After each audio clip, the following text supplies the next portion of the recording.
it started way back when, 3 or 4 years ago, when we interrupted him. Oh, we've got to get the story on. We interrupted him during his honeymoon in his bedroom with his wife when he was running sports cars, right? Day of his wedding. The day of his wedding. And now the guy comes out and makes some mad freaking noise in turn 1 at Texas Motor Speedway with one of the most hellacious, horrific, stupendous freaking accidents in the history of not just TMS, but NASCAR. Michael McDowell. Welcome in, Michael. Oh, thank you. Glad to be sitting here. Exactly. You've been doing the media rounds, though, boy. I know. It's you don't want to be famous for wrecking race cars, but we'll take it while we can get it.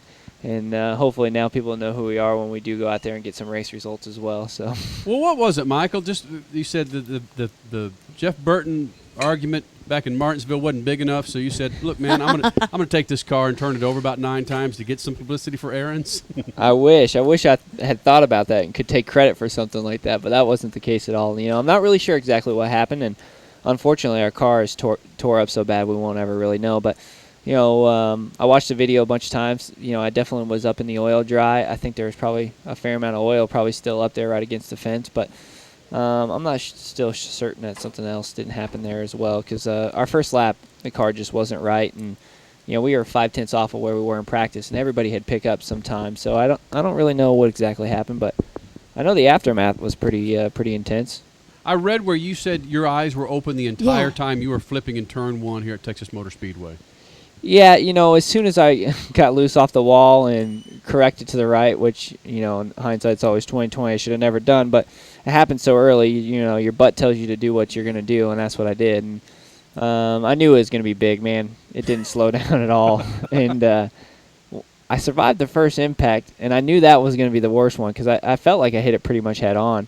And the first 2 or 3 rolls were pretty violent as far as, you know, the speed of the car was still moving pretty good, but the last 4 or 5 were just tedious. It was like, when is this thing going to stop crashing? Wow. I knew I was fine. I was like, man, I don't know if I'm in the grandstands, if I'm in the infield. I know I'm not where I should be. And so I was mad and glad I was all right. And then, you know, I couldn't believe how fast the safety crew was there. It was unbelievable. You know, I just, as soon as I landed, I felt like they were right there. You know, the car was on fire and smoke and all that fun stuff. But I was pretty calm because those guys were right there as soon as I landed. So got out and, you know, really never panicked. You know, like I said, I was conscious the whole time, eyes wide open, and I lived through it. So we'll just keep plugging away. Michael McDowell with Crash Gladys and Kenny Sargent. Go ahead, Crasher. Well, we had Stanton Barrett in here before the nationwide race yesterday. He's obviously known for being a driver, but also a Hollywood stuntman. He said he's ready to sign you up for a few movies. I know. Well, you know, the good thing is there's a lot of drivers out there that are 140, 150 pounds, real skinny, but I got some meat on me, and I think that kind of helped in this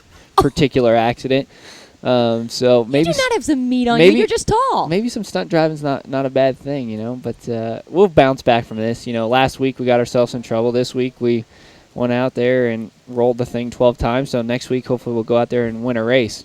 Okay, I want you to set the record straight. One thing that, yes, there's an influx of open-wheel drivers coming into NASCAR, and it's kind of creating a controversy right now.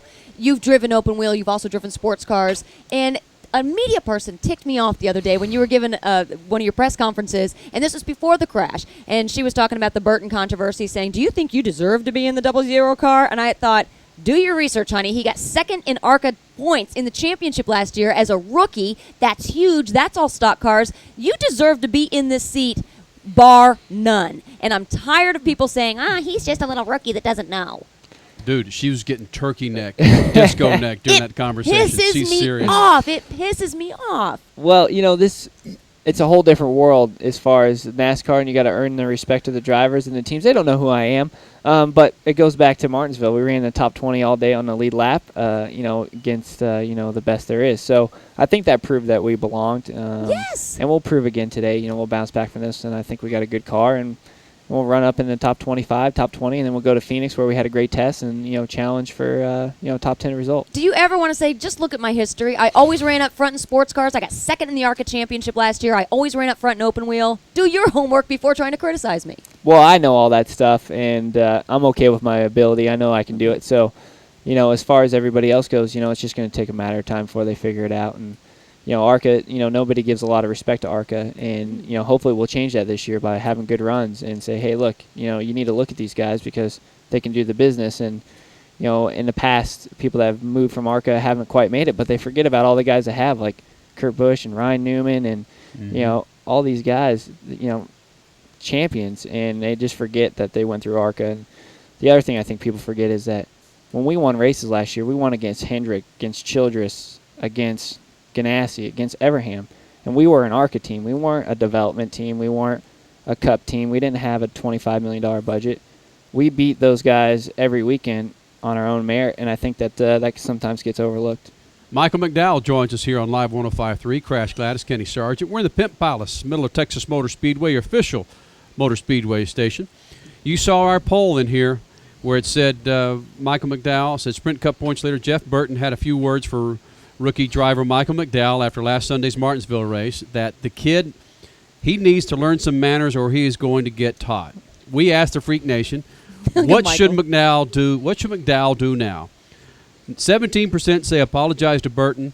23% say go back to IndyCar. 50% say give Burton a freaking fist sandwich. That's good stuff.